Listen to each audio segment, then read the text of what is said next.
আমাদের বাংলাদেশে কিন্তু আইটেম গার্ল হিসেবেও কিন্তু অনেকে নেই, আছে কি?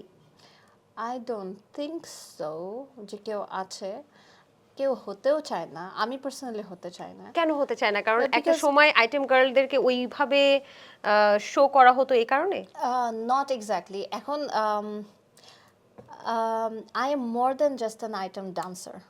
আইটেম মানে আমি আইটেম ডান্স ছাড়া আরো অনেক কিছু করতে পারি। এখন আমি যদি ওই লেবেলের ভিতরে পড়ে যাই, I think people want see what's there behind me.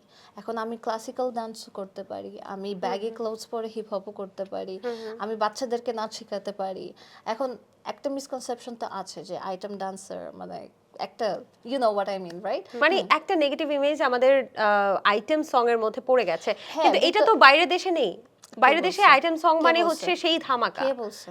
আছে অফকোর্স আছে। মানে আইটেম গার্ল যারা তারা হচ্ছে ওখানে বড় বড় নায়িকারা কি আইটেম গার্ল হচ্ছে না সেখানে? বড় বড় নায়িকা হয়ে তারপরে আইটেম ডান্সেস হচ্ছে। Did you realise that? হ্যাঁ সেটাও তো, তাহলে সেটা কি Exactly. But নেগেটিভ একটা ভাবে দেখা হচ্ছে? কি আছে? নোরা ফাতেহি যে আছে হ্যাঁ। তাকে কি আমরা নেগেটিভ ভাবে দেখছি বা অনেকেই তো সেখানকার কেউ দেখে। দেখছে? অনেকেই তো দেখে। You read the comments. Okay. So অনেকেই দেখে। এখন মাধুরীকে আবার কেউ যখন ঘাগরা নাচ করছে কেউ নেগেটিভ লিখে নাই, because she already showed her capacity as an actress. ও নিজের কেউ অলরেডি প্রুফ করতে পেরেছে যে আমি, হ্যাঁ আমি আইটেম ডান্স আজকে করছি, বাট তুমি দেখছো আমি কালকে দেবদাস নাচ করছি।